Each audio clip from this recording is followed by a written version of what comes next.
Hi everyone, সবাই কেমন আছো? আমার আরেকটা ভিডিওতে তোমাদের সবাইকে ওয়েলকাম। 22 জানুয়ারি যেদিনকে রাম মন্দির উপস্থাপনা ছিল, তো আগের দিন তো ভেবেই রেখেছিলাম যে কিছু একটা বানিয়ে ঠাকুরকে দেবো। তো সর্বসাকুল্যে মনে হলো যে পায়েসই বানাই। তো সকালবেলা আমি নিচে গিয়ে দুধের প্যাকেট নিয়ে এসেছি, আর একটু আলাদা করে চিনি নিয়ে এসেছি। ঘরে সব কিছুই ছিল, কিন্তু চিনিটা আলাদা করে ছিল না বলে ঠাকুরের জন্য একটু চিনি নিয়ে এসেছি, আর দুধ নিয়ে এসেছি, আর এলাচটাও নিয়ে এসেছি। কারণ ওই দিকটা ধরবো না, রান্নার জায়গা থেকে নেবো না বলেই নিয়ে এসেছি আলাদা করে সব। আর গ্যাস ট্যাস সব আগের দিন রাতেই পরিষ্কার করে রেখেছিলাম, কারণ আলাদা করে কোনো স্টোভ নেই যে সেখানে রান্না করবো। আর এই সমস্ত সেট পুরো আলাদা ঠাকুরের জন্যই মা পাঠিয়ে দিয়েছিল। কড়াই, নতুন কড়াই, নতুন সমস্ত উডেন স্প্যাচুলা, হাতা সব দিয়ে দিয়েছিল। তো সেটাতেই রান্না করব বলে ঠিক করেছিলাম। তো সেগুলো সব সকালবেলায় ধুয়ে টুয়ে পরিষ্কার করে দিয়েছি। আর এই বাটিটা দেখো, পুরো ক্যাসারল টাইপের বাটিটা। এটা আমাকে ছোটো মামি প্রেজেন্ট করেছিল, যখন পুরীতে গেছিলাম তখনই কিনে দিয়েছিল। তো ঠাকুরের জন্যই তোলা ছিল। তো সেগুলো সব টুকটাক জিনিস ঠাকুরের জন্য নিয়ে এসেছি, মাঝে মধ্যে যখন ঠাকুরকে দেবো তাহলে সুবিধা হবে। তো পায়েস মোটামুটি হয়ে গেছে, বেশ ভালোই হয়েছিল। বেশ আস্তে আস্তে শান্তভাবে পায়েসটাকে রান্না করেছি, কারণ চট করে মিষ্টি জিনিস আমার হাত দিয়ে হয় না। তো ভালোই হয়েছিল পায়েসটা। ঠাকুরের ভোগ তো ভালো হবেই। আর মিষ্টিটা একদম ঠিকঠাক ছিল। 2 চামচ, বড় বড় 2 চামচের চিনি দিয়েছিলাম। 2 লিটার দুধে করেছিলাম। আর ফুল দাদা সকালবেলা এসে ফুল দিয়ে গেছে। আর আজকে খুব সুন্দর ফুলগুলো ছিল, পুরো একদম টাটকা ছিল ফুল। প্রত্যেকদিনই ভালো দেয়, কিন্তু আজকের ফুলগুলো যেন খুব ভালো ছিল। আর কাজু কিশমিশটা ঠাকুরের জায়গায় যেখানে ড্রাই ফ্রুটস থাকে সেখান থেকেই দিয়েছি, কারণ ওইদিকে রান্নার থেকে আমি কিছুই নেব না।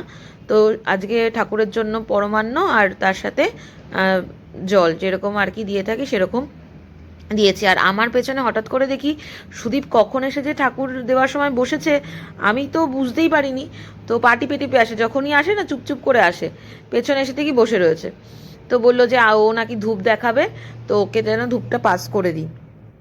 আর এইসব পুজো টুজো হলে না ও খুব মানে একদম মানে ছোট বাচ্চাদের মতো বিহেভ করে। ওর মানে ঘরে একটু পুজো টুজো হবে তাহলে ওর বেশ ভালো লাগে। আর আমার শ্বশুরবাড়িতেও বেশ আগে পূর্ণিমা সময় পুজো হতো, কিন্তু এখন মানি পারে না বলে খুব একটা করে না। কিন্তু আগে প্রত্যেকটা অকেশারই নাকি প্রত্যেকটা পুজোই মানি করতো।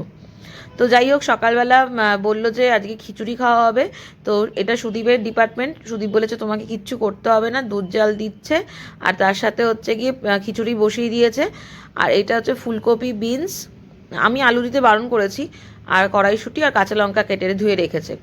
আর এই যে শেফ, তাকে না দেখালে চলে বলো? তো তাকেও দেখিয়ে দিলাম। তো বলছে তুমি চলে যাও, তোমাকে কিচ্ছু করতে হবে। তো আমার ভালোই হলো, ঠাকুর দিয়ে উঠে আমার পুরো রেস্ট। তারপরে বিকেলবেলা কফি খেয়েছিলাম, আর কিছু খাইনি। তবে রাতের জন্য খাবার বানিয়ে নিয়েছি, রুটি। রুটি রাতে খাবো।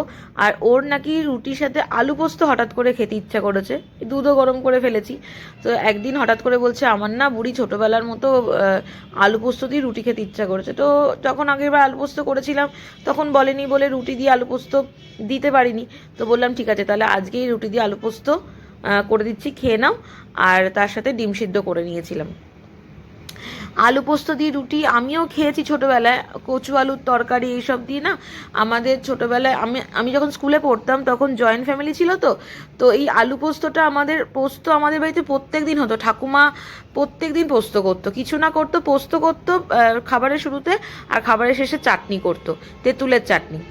তো ওইটা একটা মেমোরি আমার খুব ভালো মনে আছে। তারপরে রাতের বেলা ডেজার্টে ছিল এই বর্নভিলের ক্যাডবেরিটা। সুদীপের খুব একটা ভালো লাগেনি, তাও ভাগ নিয়েছে। বললো যে এত ডার্ক চকলেট, ও আর কি মিল্ক চকলেট ভালোবাসে, কিন্তু আমার আবার ডার্ক চকলেটই বেশি ভালো লাগে। বেশ ভালো খেতে ছিল, মনে হচ্ছে পুরোটাই আমি খেতে পারবো, কারণ ওর তো ডার্ক চকলেট ভালো লাগে না। ভিডিওটা ভালো লাগলে অবশ্যই একটা লাইক করো, কমেন্ট করতে ভুলো না, আর আমার চ্যানেলটাকে সাবস্ক্রাইব করে দিও। Okay bye, thanks for watching.